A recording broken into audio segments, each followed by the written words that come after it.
திமுக ஆட்சியில் நடந்த அனைத்து மர்ம கொலைகள் குறித்தும் விசாரணை நடத்தப்படும் என்று முதலமைச்சர் எடப்பாடி பழனிசாமி எச்சரிக்கை விடுத்துள்ளார்.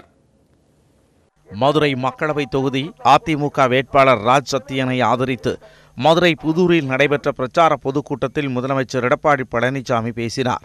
அப்போது அவர் தமிழகத்தைச் சேர்ந்த சிதம்பரம் மத்திய நிதியமைச்சராக இருந்தபோது தமிழகத்திற்கு எதுவும் கிடைக்கவில்லை என்று குற்றம் சாட்டினார். தான் முதலமைச்சராக பொறுப்பேற்ற பிறகு 35,000 போராட்டங்களை சந்தித்திருப்பதாகவும் இவை அனைத்தையும் தூண்டிவிட்டவர் மு.க. ஸ்டாலின் என்றும் அவர் கூறினார். திமுக ஆட்சியில் சாதிக் பாட்ஷா உள்ளிட்ட பலரும் மர்மமான முறையில் உயிரிழந்ததாக அவர் தெரிவித்தார். அனைத்து மர்ம கொலைகளையும் தோண்டி எடுத்து விசாரணை நடத்தப்படும் என்றும் கொலைகளுக்கு காரணமானவர்கள் மீது நடவடிக்கை எடுக்கப்படும் என்றும் முதலமைச்சர் எடப்பாடி பழனிசாமி எச்சரிக்கை விடுத்தார்.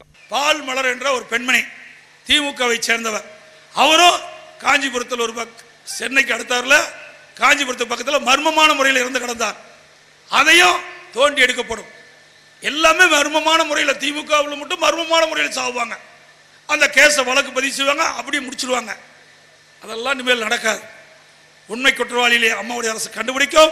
உரிய தண்டனையை இந்த சட்ட நீதியாக முன்னிறுத்தி சட்டத்தின் முன் நிறுத்தி உண்மை குற்றவாளி கண்டறிந்து அவளுக்கு தண்டனை பெற்று தரும் என்பதை நேரத்தில் தெரிவிக்க விரும்புகின்றேன். யாரெல்லாம் இதில் சம்பந்தப்பட்டவர் என்பது எங்களுக்கு நன்றாக தெரியும். அது சட்ட நீதியாக அவர்கள் மீது நடவடிக்கை எடுக்கப்படும். முல்லை பெரியாறு அணையின் நீர்மட்டத்தை நீதிமன்ற போராட்டத்தின் மூலம் 152 அடியாக உயர்த்துவோம் என்று அவர் உறுதியளித்தார். இதனிடையே தென்சென்னை தொகுதி அதிமுக வேட்பாளர் ஜெயவர்தனை ஆதரித்து திருவல்லிக்கேணியில் உள்ள நடேசன் சாலையில் துணை முதலமைச்சர் ஓ பன்னீர்செல்வம் பிரச்சாரம் மேற்கொண்டார். அப்போது அவர் அதிமுக அழிந்துவிடும் என்ற ஸ்டாலினின் கனவு நிறைவேறாது என்று கூறினார்.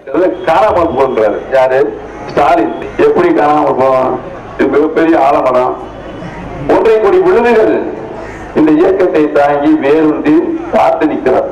தொண்டர்களா சுனாமி அடிச்சாலும் நகலாது, புயல் அடிச்சாலும் நகலாது, ஏன் பூகம்பமே வந்தாலும் ஒண்ணும் முடியாது. உங்கள் தந்தையால் முடியாது, உங்களால் முடியவே முடியாது. குடிசை வீடுகளில் வசிப்போருக்கு தற்போது வரை 6 லட்சம் கான்கிரீட் வீடுகள் கட்டித்தரப்பட்டிருப்பதாகவும் ஓ பன்னீர்செல்வம் விளக்கம் அளித்தார்.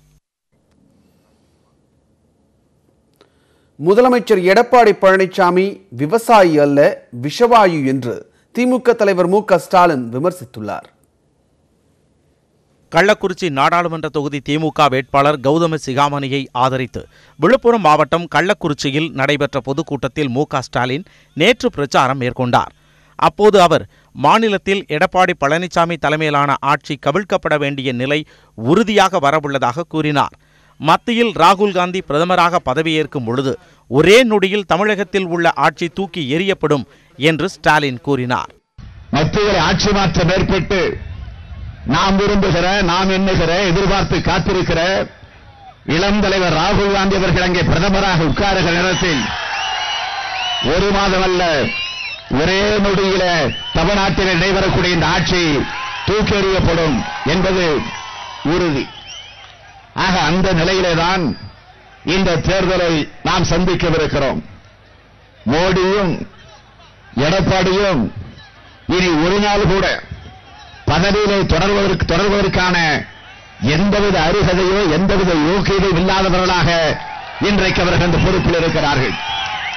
வன்னியர்களுக்கு திமுக என்ன செய்தது என்று பாமக நிறுவனர் ராமதாஸ் கேள்வி எழுப்புவதாகவும் வன்னியர்களுக்கு 20% இடஒதுக்கீட்டை தந்ததே திமுக தான் என்று ராமதாஸை மனதார பாராட்டியிருப்பதாகவும் மு.க. ஸ்டாலின் குறிப்பிட்டார். விவசாயி என்று கூறிக்கொள்ளும் எடப்பாடி பழனிசாமி விவசாயி அல்ல என்றும் அவர் விஷவாயு என்றும் மு.க. ஸ்டாலின் விமர்சித்தார். எடப்பாடி பழனிசாமி இப்ப எங்க போனாலும் நான் ஒரு விவசாயி அப்படிங்கிறார். இந்த விவசாயி நாட்டை ஆள்வது ஸ்டாலினுக்கு பிடிக்கல. விவசாயி நாட்டை ஆளலாம். அப்படி விவசாயி நாட்டை ஆளுகிறப்போ ஸ்டாலின் மனப்பூர்வமாக அதை வரவேற்பான், அதை ஆதரிப்பான். ஆனால் விஷவாயு இந்த நாட்டை ஆளக்கூடாது. எடப்பாடி விவசாயி அல்ல, அவர் ஒரு விவசாயி என்று சொல்வதற்கு அவருக்கு அருகதை கிடையாது. அவர் விவசாயி அல்ல, அவர் விஷவாயு. திமுகவில் வாரிசுகள் என்ற அடிப்படையில் அல்லாமல் தகுதி அடிப்படையிலேயே வேட்பாளர்கள் தேர்வு செய்யப்பட்டிருப்பதாக மு.க. ஸ்டாலின் விளக்கம் அளித்தார். வட மாநிலங்களில் கலவரத்தை ஏற்படுத்தி ஆட்சியை பிடித்தது போல் தமிழகத்திலும் ஆட்சியை பிடிக்க பாஜக முயற்சி மேற்கொண்டு வருவதாக முன்னாள் மத்திய அமைச்சர் ப சிதம்பரம் குற்றம் சாட்டியுள்ளார். சிவகங்கை தொகுதி காங்கிரஸ் வேட்பாளர் கார்த்தி சிதம்பரத்திற்கு ஆதரவாக லாடனேந்தல், ராஜகம்பீரம் உள்ளிட்ட பகுதிகளில் சிதம்பரம் பரப்புரை மேற்கொண்டார். அப்போது பேசிய அவர், தமிழகத்தில் 24 மருத்துவக் கல்லூரிகள் இருந்தும் நீட் தேர்வால் அந்த கல்லூரிகளில் தமிழக மாணவர்கள் படிக்க முடியவில்லை என்றார். வடமாநிலங்களில் கலவரம் ஏற்படுத்தி ஆட்சியை பிடித்தது போல தமிழகத்தில் கலவரம் ஏற்படுத்தி ஆட்சியை பிடிக்க பாஜக திட்டமிட்டுள்ளதாகவும் அவர் குற்றம் சாட்டினார். நம்ம பணம், நம்ம வரி பணம், நம்ம அரசு மருத்துவக் கல்வி கட்டுறோம். எந்த பிள்ளைங்க படிக்கிறதுக்கு? நம்ம பிள்ளைங்க தானே படிக்கணும். அப்படித்தான் இருந்துச்சு. சிவில் சர்வீசஸ் தேர்வு முடிவுகளை மத்திய அரசு பணியாளர் தேர்வாணையம் வெளியிட்டுள்ளது. இதில் தமிழகத்திலிருந்து 39 பேர் உட்பட 759 பேர் தேர்ச்சி பெற்றுள்ளனர். தமிழகத்திலிருந்து கடந்த 10 ஆண்டுகளில் இல்லாத அளவிற்கு குறைவான மாணவர்கள் தேர்ச்சி பெற்றுள்ளனர். IAS, IPS, IFS உள்ளிட்ட காலியாக உள்ள சிவில் சர்வீஸ் பணியிடங்களை நிரப்புவதற்காக கடந்த ஆண்டில் மத்திய அரசு பணியாளர் தேர்வாணையமான UPSC தேர்வு நடத்தியது. இதன் முதல் நிலை தேர்வு கடந்த ஆண்டு ஜூன் மாதம் 3ஆம் தேதி நடைபெற்றது. இதில் நாடு முழுவதிலும் இருந்து சுமார் 6.5 லட்சம் பேர் கலந்து கொண்டு தேர்வு எழுதினர். இதைத் தொடர்ந்து கடந்த ஆண்டு செப்டம்பர் 28ஆம் தேதி முதல் அக்டோபர் 10ஆம் தேதி வரை பிரதான தேர்வு நடைபெற்றது. 1994 பேர் பங்கேற்ற நேர்முக தேர்வுகள் கடந்த பிப்ரவரி 11ஆம் தேதி முதல் மார்ச் 29ஆம் தேதி வரை நடைபெற்றன. இதனைத் தொடர்ந்து தேர்வு முடிவுகளை மத்திய அரசு பணியாளர் தேர்வாணையம் நேற்று வெளியிட்டது. இதன்படி 182 பெண்கள் உட்பட 759 பேர் தேர்வு செய்யப்பட்டுள்ளனர். அகில இந்திய அளவில் மும்பை IITயில் பட்டம் பெற்ற ராஜஸ்தானைச் சேர்ந்த கனிஷ் கட்டாரியா முதலிடம் பிடித்துள்ளார். மகளிர் பிரிவில் முதலிடம் பிடித்துள்ள ஸ்ருதி ஜெயந்த் இந்திய அளவில் 5ஆம் இடம் பிடித்து அசத்தியுள்ளார். இதேபோல் நக்சலைட்டுகள் ஆதிக்கம் அதிகம் இருப்பதாக கூறப்படும் சத்தீஸ்கர் மாநிலத்தின் தாண்டேவாடாவைச் சேர்ந்த நம்ரதா ஜெயின் தேசிய அளவில் 12ஆம் இடம் பிடித்துள்ளார். தமிழகத்தைச் சேர்ந்த 39 பேர் தேர்வாகியுள்ளனர். இதில் தேசிய அளவில் 23ஆம் இடத்தையும் தமிழக அளவில் முதலிடத்தையும் ரிஷப் என்பவர் பெற்றுள்ளார். இந்திய அளவில் 49வது இடத்தையும் தமிழக அளவில் 2வது இடத்தையும் ரெஜினா மேரி பிடித்துள்ளார். தேசிய அளவில் 79வது இடம் பெற்றுள்ள அபிஷேக் தமிழக அளவில் 3ஆம் இடம் பிடித்துள்ளார். சிறு வயது முதலே IAS ஆக வேண்டும் என்ற கனவு நனவாகி உள்ளதாக மகிழ்ச்சி தெரிவிக்கிறார். தமிழக அளவில் 3ஆம் இடம் பிடித்த அபிஷேக் கடின உழைப்பும் தொடர்ந்து சமூகத்தில் நடைபெறும் நிகழ்வுகளை உற்று நோக்குவதும் இந்த தேர்வுக்கு தயார் செய்ய பெரிதும் உதவியது என்கிறார் அபிஷேக். பல வருட கனவு. எனக்கு 10th ஸ்டாண்டர்ட்லேருந்தே IAS ஆனது தான் ஆசை. இது என்னோட 3rd அட்டெம்ப்ட். ஃபர்ஸ்ட் அட்டெம்ப்டில் இன்டர்வியூ வரைக்கும் போக முடிஞ்சு பாண்டிச்சேரி போலீஸ் சர்வீஸ் வந்துச்சு. அப்புறம் திருப்பி அட்டெம்ப்ட் கொடுக்கணுன்னு எழுதினேன். நான் படித்த சங்கர் IAS அகாடமி, என்னுடைய பேரண்ட்ஸ், எங்கள் அம்மா கூட இருக்காங்க, அப்புறம் என்னுடைய ஃப்ரெண்ட்ஸ், காலேஜ், ஸ்கூல், அப்புறம் இந்த இன்ஸ்டியூட்டில் கிடைச்ச ஃப்ரெண்ட்ஸ் எல்லாருமே கான்ஸ்டன்ட் சப்போர்ட் இருந்துச்சு. இதன் மூலமாக கடவுளோட அருள் மூலமாக என்னால் இந்த எக்ஸாம் இப்போது ஆல் இண்டியா 79th ரேங்க் வாங்க முடிஞ்சிருக்கு. ரொம்ப சந்தோஷமாக இருக்கேன். எல்லாராலையுமே பண்ண முடியும். எனக்கு அப்போ முன்னாடி பாண்டிச்சேரி போலீஸ் சர்வீஸ் வந்தப்போ பிடிக்காமல் நான் விடலை. எனக்கு அதை விட IAS பிடிச்சிருந்ததுன்றதுனால நான் திருப்பி இதுக்கு ப்ரிப்பேர் பண்ண வந்தேன். கான்ஸ்டன்ட் ப்ரிப்பரேஷன், நம்மளை சுற்றி நடக்கிற இஷ்யூஸ் மேலே ஒரு அவேர்னஸ், எல்லாத்து மேலேயும் ஒரு ஒப்பீனியன். இப்போது ஒரு அட்வர்டைஸ்மெண்ட் வந்தால் கூட அந்த அட்வர்டைஸ்மெண்ட்டில் ஒரு ஒப்பீனியன், இந்த மாதிரி கான்ஸ்டண்ட்டாக எல்லா சோர்ஸ்லேருந்து நம்மளை அப்டேட் பண்ணிக்கிட்டே இருந்தோம்னா இந்த எக்ஸாம் ஆக்சுவலி கிளியர் பண்ணுறது ரொம்ப ஈஸி. ப்ரிலிம்ஸ் இருக்கட்டும், மெயின்ஸ், இன்டர்வியூ, 3 ஸ்டேஜ் எக்ஸாமினேஷன். இது 3 ஸ்டேஜ் எக்ஸாமினேஷனுக்கும் என்ன தேவை என்ன தேவையில்லை அப்படின்றதுல ஒரு கிளாரிட்டி ஆஃப் தாட் நமக்கு இருந்துச்சுன்னா ஆட்டோமேட்டிக்காக நம்ம எது தேவையோ அதை மட்டும் செஞ்சு நம்மளால் அச்சீவ் பண்ண முடியும். இதில் கான்ஸ்டண்ட்டாக நியூஸ் பேப்பர் படிக்கிறது ஒரு ரொம்ப முக்கியமான ஒரு ஆர்ட்னே சொல்லலாம். அது ஒரு கலை. அந்த நியூஸ் பேப்பர்லேருந்து வரக்கூடிய இன்ஃபர்மேஷன், அப்புறம் நம்ம இன்ஸ்டியூட்டுக்கு வரணும், அங்கே நம்ம கிடைக்கக்கூடிய நோட்ஸ், நியூஸ் பார்க்குறது ரொம்ப முக்கியமான ஒரு இது. அதுலேருந்து நோட்ஸ் எடுக்கிறது மூலமாக நம்ம கான்ஸ்டன்ட்டு மெருகேற்றிக்கிட்டே இருந்தோம்னா நம்ம இந்த எக்ஸாமுக்கு தேவையானது கண்டிப்பாக கொடுக்க முடியும். நம்மளை யாராக இருந்தாலும் எந்த பேக்ரவுண்ட்லாம் இங்கே முக்கியமே கிடையாது. காலேஜ், ஸ்கூல், அதில் எவ்வளோ பர்சன்டேஜ் ஆஃப் மார்க்ஸ் அதெல்லாம் முக்கியமே கிடையாது. இதுக்கு தேவை காலேஜ், ஸ்கூலில் பாஸ் பண்ணியிருக்கணும் ஒரு degree. So irrespective of backgrounds, எந்த பேக்ரவுண்ட், அவங்க ரூரலாக இருக்கட்டும், அர்பனாக இருக்கட்டும், ஜெண்டர் டிஃப்ரென்சஸ் கிடையாது. எல்லாருமே வந்தோம்னா நம்ம இதுக்கு என்ன தேவையோ அதை மட்டும் செஞ்சோம்னா கண்டிப்பாக யாராக இருந்தாலும் அச்சீவ் பண்ண முடியும். தொடர்ந்து 3.5 ஆண்டுகள் உழைத்ததன் பலனாக வெற்றி சாத்தியமானதாக இந்த தேர்வில் 413வது இடத்தை பிடித்துள்ள தமிழகத்தைச் சேர்ந்த தருண்குமார் தெரிவித்துள்ளார். இந்த எக்ஸாம் எனக்கு நிறைய கற்றுக் கொடுத்துருக்கு. முக்கியமாக ஹார்ட் ஒர்க் எவ்வளோ முக்கியம் லைஃப்பில் நம்ம தெரிஞ்சுக்கலாம். ஸோ நம்ம நல்லா மெனக்கிடணும், நம்ம கான்ஃபிடென்ட்டாக இருக்கணும். நம்மளுக்கு இது முக்கியன்றதை நம்ம 24 மணி நேரம் தெரிஞ்சுக்கணும். நம்மளோட முயற்சி அது ரொம்ப முக்கியம். நம்ம நல்லா முயன்றால் நம்மளால சாதிக்க முடியும். தற்போதைய நிலையில் அகில இந்திய அளவில் 180 IAS, 150 IPS உள்ளிட்ட 812 இடங்கள் காலியாக இருப்பதாகவும் இந்த பணியிடங்களில் தற்போது தேர்வு செய்யப்பட்டவர்கள் நியமிக்கப்படுவார்கள் என்றும் யுபிஎஸ்சி அறிவித்துள்ளது. இந்நிலையில் தமிழகத்தில் இருந்து இந்த ஆண்டில் மிக குறைவான அளவிலேயே மாணவ மாணவிகள் தேர்ச்சி பெற்றுள்ளதாக கல்வியாளர்கள் கருத்து தெரிவிக்கின்றனர். இந்த ஆண்டு 40ற்கும் குறைவானவர்கள் தேர்வாகி உள்ளது கடந்த 10 ஆண்டுகளில் இல்லாத அளவு குறைவு என்றும் கல்வியாளர்கள் அதிருப்தி தெரிவித்துள்ளனர். கடந்த ஆண்டு தேர்வான 990 பேரில் தமிழகத்தில் இருந்து மட்டும் 42 பேர் தேர்வானது குறிப்பிடத்தக்கது. சென்னை சென்ட்ரல் ரயில் நிலையத்தின் பெயரை எம்ஜிஆர் ரயில் நிலையம் என மாற்றம் செய்து தமிழக அரசின் அரசிதழில் வெளியிடப்பட்டுள்ளது.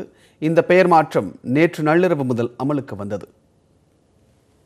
தலைநகரான சென்னை என்றாலே முதலில் நினைவுக்கு வரும் இடங்களில் ஒன்று சென்னை சென்ட்ரல் ரயில் நிலையம். ஆங்கிலேயர் ஆட்சி காலத்தில் இருந்து இன்றளவும் சிறப்பாக செயல்பட்டு வரும் இந்த ரயில் நிலையத்தில் இருந்து பல ஆயிரக்கணக்கானோர் வெளி மாவட்டங்கள் மற்றும் வெளி மாநிலங்களுக்கு சென்று வருகின்றனர். இந்நிலையில் கடந்த ஆண்டு செப்டம்பர் மாதம் 9ஆம் தேதி நடைபெற்ற தமிழக அமைச்சரவைக் கூட்டத்தில் சென்னை ரயில் நிலையத்தின் பெயரை டாக்டர் புரட்சித் தலைவர் எம்.ஜி. ராமச்சந்திரன் சென்ட்ரல் ரயில் நிலையம் என்று மாற்ற வேண்டும் என்று மத்திய அரசுக்கு பரிந்துரை செய்ய ஒப்புதல் அளிக்கப்பட்டது. இந்த தீர்மானம் பிரதமர் நரேந்திர மோடிக்கு செப்டம்பர் 12ஆம் தேதி அனுப்பி வைக்கப்பட்டது. மத்திய சென்னை எம்பி எஸ்.ஆர். விஜயகுமாரும் 377வது சட்ட விதியின்படி சென்னை சென்ட்ரல் ரயில் நிலையத்திற்கு எம்ஜிஆரின் பெயரை சூட்டும்படி கோரிக்கை விடுத்திருந்தார். இந்த நிலையில் தமிழகத்திற்கு கடந்த மாதம் 6ஆம் தேதி வந்த பிரதமர் நரேந்திர மோடி வண்டலூர் அருகே நடைபெற்ற பொதுக்கூட்டத்தில் பல்வேறு திட்டங்களை நாட்டு மக்களுக்கு அர்ப்பணித்தார். கூட்டத்தில் பேசிய மோடி சென்னை சென்ட்ரல் ரயில் நிலையத்திற்கு எம்ஜிஆர் பெயர் சூட்டப்படும் என்று உறுதியளித்தார். இந்நிலையில் சென்ட்ரல் ரயில் நிலையத்தின் பெயரை புரட்சித் தலைவர் டாக்டர் எம்.ஜி. ராமச்சந்திரன் மத்திய ரயில் நிலையம் என்று பெயர் மாற்றம் செய்வதற்கான அறிவிக்கையை அரசிதழில் தலைமைச் செயலாளர் கிரிஜா வைத்தியநாதன் நேற்று வெளியிட்டுள்ளார். அதில் பெயர் மாற்றம் செய்வதற்கு தடையில்லை என்று மத்திய உள்துறை அமைச்சகம் கடந்த மாதம் 9ஆம் தேதி கடிதம் அனுப்பியுள்ளதாகவும் அறிவிக்கை வெளியான நாளிலிருந்து பெயர் மாற்றம் அமலுக்கு வருவதாகவும் தெரிவிக்கப்பட்டுள்ளது. சென்னையில் உரிய ஆவணங்களின்றி கொண்டுவரப்பட்ட 5,78,00,000 ரூபாய் பணத்தை தேர்தல் பறக்கும் படை அதிகாரிகள் பறிமுதல் செய்தனர். நாடாளுமன்ற தேர்தல் மற்றும் 18 தொகுதி சட்டமன்ற இடைத்தேர்தலை முன்னிட்டு பணப்பட்டுவாடாவை தடுக்க தமிழகம் முழுவதும் தேர்தல் பறக்கும் படையினர் தீவிர சோதனையில் ஈடுபட்டு வருகின்றனர். சென்னை பூந்தமல்லியை அடுத்த வேப்பம்பட்டு அருகே தேர்தல் பறக்கும் படை அதிகாரிகள் சோதனையில் ஈடுபட்டிருந்த போது அந்த வழியே வந்த 3 வாகனங்களை மடக்கி விசாரித்தனர். 3 வாகனங்களிலும் 5,78,00,000 ரூபாய் பணம் இருப்பது விசாரணையில் தெரிய வந்தது. ஏடிஎம்களில் நிரப்புவதற்காக பணம் எடுத்துச் செல்லப்பட்டதாக கூறப்பட்டாலும் உரிய ஆவணங்கள் இல்லாததால் பணத்தை பறிமுதல் செய்த அதிகாரிகள் பூந்தமல்லி வட்டாட்சியர் அலுவலகத்தில் ஒப்படைத்தனர். கோவை புளியகுளம் பகுதியில் தேர்தல் பறக்கும் படையினர் நடத்திய சோதனையில் 149 கிலோ தங்கக்கட்டிகள் பறிமுதல் செய்யப்பட்டன. நகை வடிவமைப்பதற்காக கொண்டு செல்லப்பட்ட தங்கக்கட்டிகளுக்கு உரிய ஆவணங்கள் இல்லாததால் வாகனத்துடன் பறிமுதல் செய்த அதிகாரிகள் மாவட்ட ஆட்சியர் அலுவலகத்தில் ஒப்படைத்தனர். இதனால் தங்கக்கட்டிகளை திரும்பப் பெற மாவட்ட ஆட்சியர் அலுவலகத்தில் நகை வடிவமைப்பாளர்கள் குவிந்தனர். தருமபுரி மாவட்டம் சேஷம்பட்டி அருகே தேர்தல் பறக்கும் படை அதிகாரிகள் 5,32,00,000 ரூபாய் பணத்தை பறிமுதல் செய்தனர். வங்கிகளுக்கு பணம் எடுத்துச் செல்லும் வாகனத்தை நிறுத்தி அதிகாரிகள் சோதனை செய்தபோது தருமபுரி மற்றும் கிருஷ்ணகிரி மாவட்டத்தில் உள்ள தனியார் வங்கி கிளைகளுக்கு பணம் எடுத்துச் செல்வதாக ஊழியர்கள் கூறினர். இருப்பினும் உரிய ஆவணங்கள் இல்லாததால் 5,32,00,000 ரூபாய் பணத்தை பறிமுதல் செய்த அதிகாரிகள் தருமபுரி வட்டாட்சியர் அலுவலகத்தில் ஒப்படைத்தனர். சேலத்தில் தேர்தல் பறக்கும் படை அதிகாரிகள் நடத்திய சோதனையில் உரிய ஆவணங்கள் இல்லாத 11,16,000 ரூபாய் பறிமுதல் செய்யப்பட்டது. சேலத்தில் உள்ள வணிக நிறுவனங்களில் இருந்து பணம் வசூலித்து வங்கியில் செலுத்தும் பணிக்காக செல்வதாக காசாளர் பிரகாஷ் என்பவர் அதிகாரிகளிடம் கூறியிருந்தார். ஆனால் பணத்திற்கான உரிய ஆவணங்கள் அவரிடம் இல்லாததால் 11,16,000 ரூபாயை தேர்தல் பறக்கும் படை அதிகாரிகள் பறிமுதல் செய்தனர். பின்னர் வருமான வரித்துறை அதிகாரிகளிடம் அந்த பணம் ஒப்படைக்கப்பட்டது.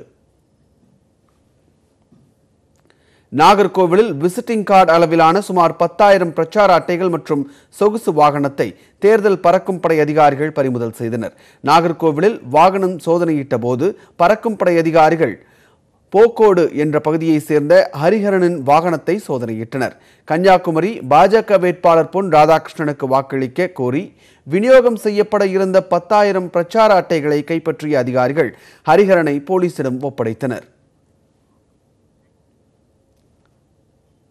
காங்கிரஸ் கட்சி அறிவித்துள்ள நியாய் திட்டத்தை நீத்தி ஆயோக் அமைப்பின் துணைத் தலைவர் ராஜீவ்குமார் விமர்சித்தது தேர்தல் நடத்தை விதிமீறல் என்று தேர்தல் ஆணையம் அறிவித்துள்ளது. நாடாளுமன்ற தேர்தலில் காங்கிரஸ் கட்சி வெற்றி பெற்று ஆட்சிக்கு வந்தால் வறுமை கோட்டிற்கு கீழ் உள்ளவர்களின் குடும்பங்களுக்கு மாதந்தோறும் 6000 ரூபாய் வழங்கப்படும் வகையிலான நியாய் திட்டம் செயல்படுத்தப்படும் என்று காங்கிரஸ் தலைவர் ராகுல் காந்தி அறிவித்திருந்தார். இதுகுறித்து கருத்து தெரிவித்த நீத்தி ஆயோக் அமைப்பின் துணைத் தலைவர் ராஜீவ்குமார், இது சாத்தியமற்ற ஒன்று எனவும் தேர்தலுக்கு காங்கிரஸ் எதை வேண்டுமானாலும் கூறும் என்றும் விமர்சித்திருந்தார். இதையடுத்து அரசு அமைப்பில் பணியாற்றும் அதிகாரி ஒருவர் இதுபோன்று கருத்து தெரிவிப்பது தவறு என்று தேர்தல் ஆணையத்திடம் புகார் அளிக்கப்பட்டது. இதனைத் தொடர்ந்து தேர்தல் ஆணையத்திடம் விளக்கமளித்த ராஜீவ்குமார் தனிப்பட்ட முறையில் தான் ஒரு பொருளாதார அறிஞராக இந்த கருத்தை தெரிவித்ததாக தெரிவித்தார். இந்த நிலையில் ராஜீவ்குமாருக்கு தேர்தல் ஆணையம் அனுப்பியுள்ள கடிதத்தில் நியாய் திட்டத்தை விமர்சித்திருப்பது தேர்தல் நடத்தை விதிமீறலாகவே கருதுவதாகவும், தேர்தல் நடத்தை விதிமுறைகள் அமலில் உள்ளபோது அரசு அதிகாரிகள் பாரபட்சமின்றி கருத்துக்கள் தெரிவிக்க வேண்டும் என்றும் குறிப்பிட்டுள்ளது. எதிர்காலத்தில் இதுபோன்ற கருத்துக்களை தெரிவிக்க கூடாது என்றும் ராஜீவ்குமாருக்கு தேர்தல் ஆணையம் எச்சரிக்கை விடுத்துள்ளது. மத்தியில் காங்கிரஸ் ஆட்சி அமைந்தவுடன் விவசாய கடன்கள் தள்ளுபடி செய்யப்பட உள்ளதால் யாரும் கடன் தொகையை உடனடியாக செலுத்தாதீர்கள் என விவசாயிகளை சிவகங்கை தொகுதி காங்கிரஸ் வேட்பாளர் கார்த்தி சிதம்பரம் கேட்டுக் கொண்டுள்ளார். இதுபோன்ற பல்வேறு தலைவர்கள் மேற்கொண்ட பரப்புரைகளை இந்த தொகுப்பில் பார்க்கலாம். சிவகங்கை மக்களவை தொகுதியில் திமுக காங்கிரஸ் கூட்டணி சார்பில் போட்டியிடும் கார்த்தி சிதம்பரம் வாக்கு சேகரிப்பில் ஈடுபட்டார். அப்போது பேசிய அவர், காங்கிரஸ் ஆட்சி மத்தியில் அமைந்தவுடன் விவசாய கடன்கள் தள்ளுபடி செய்யப்பட உள்ளதால் யாரும் கடன் தொகையை உடனடியாக செலுத்த வேண்டாம் என்றார். மேலும் வங்கிகளில் அடமானம் வைத்துள்ள நகைகளையும் திருப்ப வேண்டாம் என கேட்டுக்கொண்டார்.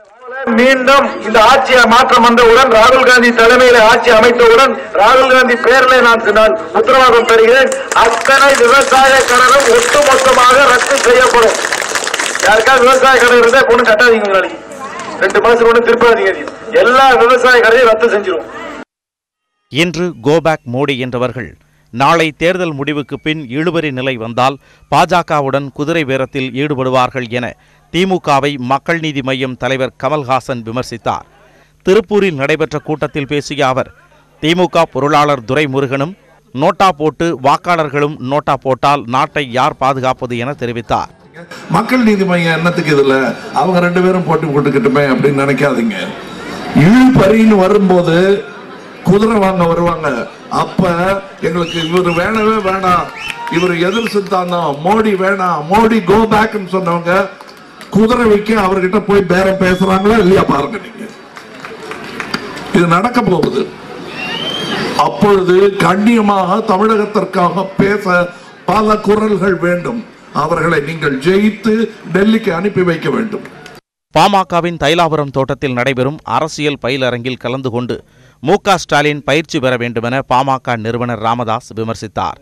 கிருஷ்ணகிரி அதிமுக வேட்பாளர் கே.பி. முனுசாமியை ஆதரித்து வாக்கு சேகரித்த அவர், ஸ்டாலின் எதை பேச வேண்டுமென தெரியாமல் தரம் தாழ்ந்து பேசி வருவதாக சாடினார். திராவிட முன்னேற்ற கழகம் இந்த தேர்தலோடு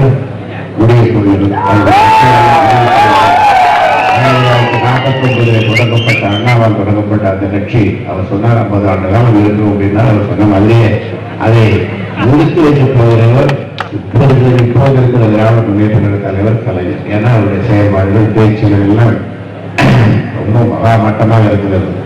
அது எதை பேசணும் எதை பேசக்கூடாதே எனக்கு தெரியும். திமுகவில் இன்று பேச்சாளர்களே இல்லை எனவும் உதயநிதி ஸ்டாலின் தான் நட்சத்திர பேச்சாளர் என்றும் அன்புமணி ராமதாஸ் விமர்சித்தார். கடலூர் மக்களவை தொகுதி பாமக வேட்பாளரை ஆதரித்து பரப்புரை செய்த அவர், திமுகவில் கருணாநிதி குடும்பத்தை தவிர வேறு யாரும் இல்லையா என கேள்வி எழுப்பினார். நான் கேட்கிற தம்பி உதயநிதி அவர்களே, உங்கள் கட்சியிலே உங்கள் குடும்பத்தை தவிர வேறு யாருமே கிடையாது. உங்க தாத்தா, உங்க அப்பா, நீங்க, அடுத்தது உங்க பிள்ளைகள், உங்க அத்தை கனிமொழி, உங்க மாமன் தயநிதி மாறன், உங்க பெரியப்பா அழகிரி, உங்க மச்சா சபரீஷன், இவங்க தவிர. திண்டுக்கல் சீனிவாசனுடன் 30 நிமிடம் பேசினால் போதும் மனக்கவலை பறந்துவிடும் என தேமுதிக பொருளாளர் பிரேமலதா விஜயகாந்த் கூறினார். திண்டுக்கல் நாகல் நகர பகுதியில் பரப்புரை மேற்கொண்ட அவர், விஜயகாந்தை போல மனதில் எதையும் வைத்துக் கொள்ளாமல் பேசும் குணமுடையவர் திண்டுக்கல் சீனிவாசன் என்றார். அண்ணன் கூட ஒரு 1/2 மணி நேரம் இருந்தோம், நம்ம மனக்கவலை எல்லாமே ஓடி ஓடி போயிடும். சிரிச்சுக்கிட்டே இருக்கலாம் திண்டுக்கல் அந்த சீனிவாசன் கூட இருந்தா. அந்த அளவு ஒரு சந்தோஷமா ஹாப்பியா இருக்கக்கூடியவர், மனசுல ஒண்ணும் வச்சுக்க மாட்டாரு. நம்ம கேப்டன் எப்படி மனசுல எதையும் வச்சுக்க மாட்டாரோ அதே மாதிரி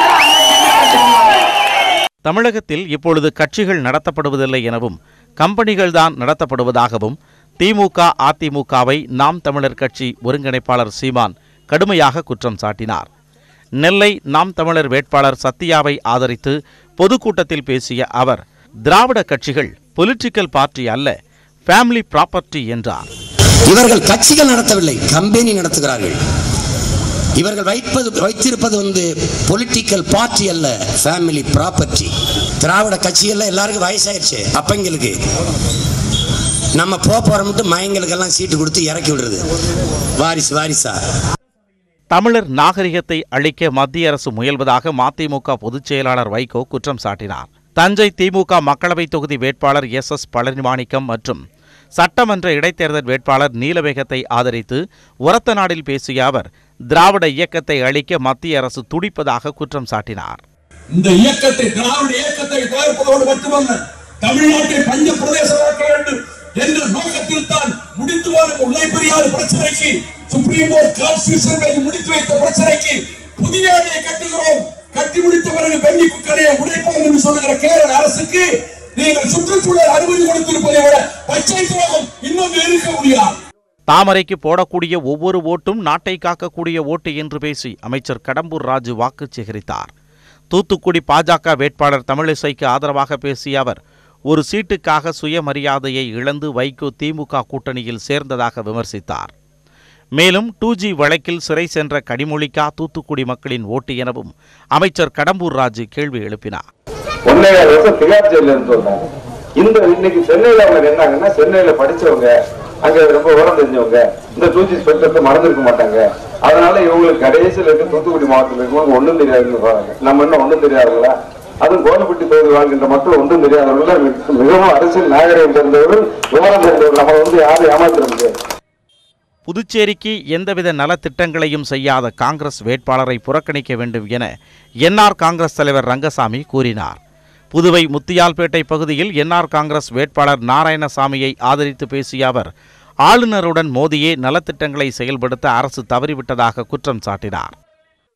பிரதமர் மோடி கடந்த 5 ஆண்டுகளில் உலகம் சுற்றும் வாலிபனாக இருந்ததாக நடிகர் உதயநிதி ஸ்டாலின் விமர்சித்தார். தென்காசியில் திமுக கூட்டணி வேட்பாளரை ஆதரித்து பிரச்சாரம் செய்த அவர் இதனை தெரிவித்தார். 100 நாள் வேலைவாய்ப்பு திட்டத்தை 150 நாள் உயர்த்தி கொடுப்பேன்.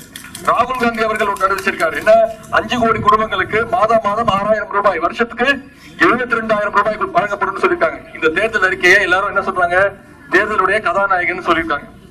ஒரு கதாநாயகர் தான் ஒரு வில்லன் இருப்பான்ல, யார் இந்த வில்ல? அந்த வில்லனை ஓட அடிச்சு விரட்டணுமா இல்லையா?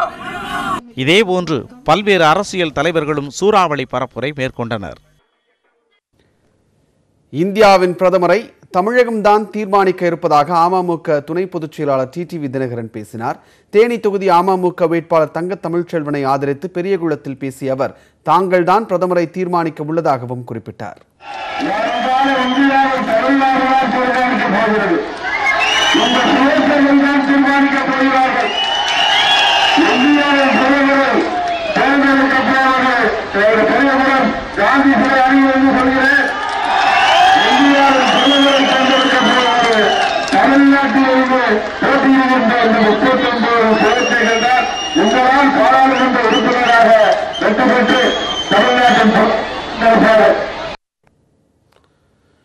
தேர்தலை ஒட்டி தலைவர்கள் எந்தெந்த பகுதியில் இன்று பிரச்சாரம் செய்கிறார்கள் என்பதை தற்போது பார்க்கலாம். முதலமைச்சர் எடப்பாடி பழனிசாமி தேனி தொகுதி அதிமுக வேட்பாளர் ரவீந்திரநாத் குமாரை ஆதரித்து அலங்காநல்லூரில் காலை 8:30 மணிக்கு பிரச்சாரம் செய்கிறார். இதனைத் தொடர்ந்து செக்கானூரணி, உசிலம்பட்டி, ஆண்டிப்பட்டி, உத்தமபாளையம், தேனி பகுதிகளில் பிரச்சாரம் செய்கிறார்.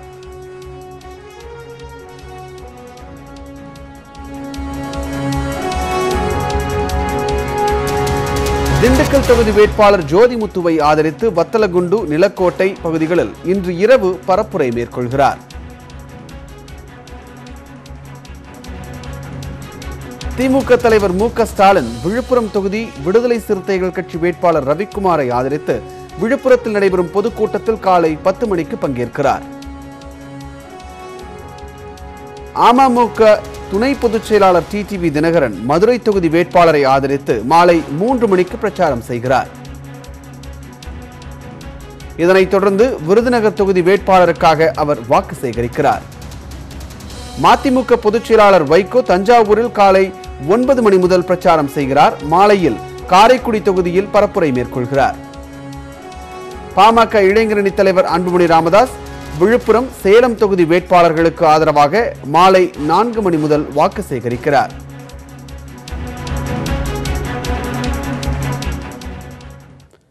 இபிஎஸ்ஸையும் ஓபிஎஸ்ஸையும் இணைத்ததில் தாம் கேடி என அமைச்சர் எஸ்பி வேலுமணி பேசினார். கோவை மாவட்டம் பொள்ளாச்சி நாடாளுமன்ற தொகுதி அதிமுக வேட்பாளர் மகேந்திரனை ஆதரித்து பிரச்சாரம் செய்த அமைச்சர் எஸ்பி வேலுமணி வெற்றி கூட்டணியை அமைத்ததிலும் இபிஎஸ் ஓபிஎஸ் ஆகிய இருவரையும் இணைத்ததிலும் தாம் கேடி என்றார். அவர் முதலமைச்சர் கனவை இன்றைக்கு தகர்த்தெறிந்தது, இன்றைக்கு நம்முடைய கட்சியை தூக்கி நிறுத்தினது, இந்த ஆட்சியை காப்பாற்றி எடப்பாடி அவருக்கு பக்கபலமா இருக்கிறது நான் தான். ஆகவே இந்த கோபமெல்லாம் அவருக்கு இருக்கும். அதுக்கு தான் இங்க பேசியிருக்கார். தூத்துக்குடியில் பரப்புரை மேற்கொண்ட பாஜக வேட்பாளர் தமிழிசை சவுந்தரராஜன் கனிமொழி போன்று தாம் பதவிக்கு வரவில்லை எனவும் கட்சியில் உழைத்து தலைவரானதாகவும் குறிப்பிட்டார். கனிமொழி மாதிரி இன்னாரோட மகள் இன்னாரோட தங்கச்சின்றதுக்காக நான் பதவி பெறல. கட்சியில சேர்ந்து கடுமையா உழைத்து இன்னைக்கு பெரிய தலைவராயிருக்கேன். வெளிநாட்டிலேயே இருக்கக்கூடிய ஒரு பிரதமர் நாட்டிற்கு தேவையில்லை என தூத்துக்குடி மக்களவை தொகுதி திமுக வேட்பாளர் கனிமொழி விமர்சித்தார். ஆழ்வார் திருநகரியில் பேசிய அவர் ராகுல் காந்தி பிரதமராக வர வேண்டும் என்றார். வெளிநாட்டிலேயே இருக்கக்கூடிய ஒரு பிரதமர், இந்த மண்ணில் காலே வைக்காத ஒரு பிரதமர் இந்த நாட்டுக்கு தேவை இல்லை. இந்த மக்களோடு மக்களின் உணர்வுகளை புரிந்து கொண்டு செயல்படக்கூடிய ஒரு பிரதமர் இங்கே வர வேண்டும். அது திரு ராகுல் காந்தி அவர்கள் என்பதை தளபதி அவர்கள் அறிவித்திருக்கிறார்கள். திருச்சி அமமுக வேட்பாளர் சாருபாலா தொண்டைமான் புதுக்கோட்டை நகர பகுதி உட்பட பல்வேறு தொகுதிகளில் பரிசு பெட்டகத்துடன் தீவிர வாக்கு சேகரிப்பில் ஈடுபட்டார். சாருபாலா தொண்டைமானுக்கு அப்பகுதியைச் சேர்ந்த பெண்கள் ஆரத்தி எடுத்து உற்சாக வரவேற்பு கொடுத்தனர். அதிமுகவுடன் கூட்டணி வைத்ததால் மக்களை சந்திக்க முடியாமல் அன்புமணி திணறி கொண்டிருப்பதாக பட்டிமன்ற நடுவரும் திமுக பேச்சாளருமான திண்டுக்கல் லியோனி பேசினார். தர்மபுரியில் திமுக வேட்பாளரை ஆதரித்து பேசிய லியோனி அதிமுக கூட்டணியில் சேர்ந்த பிறகு அன்புமணியால் ஒரு கேள்விக்கு கூட பதிலளிக்க முடியவில்லை என்றார். விவசாயிகளுடைய கடன்களை ரத்து செய்யறத பத்தி என்ன நினைக்கிறீங்க? டான் டான் டான் என்ன கேள்வி கேட்டாலும் 200 பேருக்கு பதில் சொல்லிட்டு இருந்தார். யாரு? டாக்டர் ஐயா சின்னையா அன்புமணி ராமதாஸ். ஆனால் அதிமுக கூட கூட்டணி வைத்து அவர் ஒரு பத்திரிகையாளர்களை சந்திக்கும் பொழுது 200 பேருக்கு டக்கு டக்குன்னு பதில் சொன்ன டாக்டர் அன்புமணி ராமதாஸ் 10 பத்திரிகையாளர்களுடைய கேள்விக்கு பதில் சொல்ல முடியாமல் திணறி போனார். விஜயகாந்தை தொட்டால் நீங்க கெட்டீங்க என அவரது மகன் விஜய பிரபாகரன் பேசினார். வேலூர் காகிதப்பட்டறை பகுதியில் அதிமுக கூட்டணி வேட்பாளர் ஏசி சண்முகத்திற்கு ஆதரவாக வாக்கு கேட்ட அவர் ஆட்சியில் இல்லை என்றாலும் மூட்டை மூட்டையாக பணம் இருப்பதாக துரைமுருகனை குறிப்பிட்டு பேசினார். ஆட்சிக்கே இல்ல, ஆனா மூட்டை மூட்டையா பணம் மட்டும் வேலூர் மாவட்டத்தில் வீட்டுல இருக்கு. யார் அவருன்னு நான் சொல்றது உங்களுக்கே நல்லா தெரியும். தேவையில்லாம நான் சொன்ன கொஞ்ச நாளைக்கு முன்னாடி கேப்டனை தொட்டா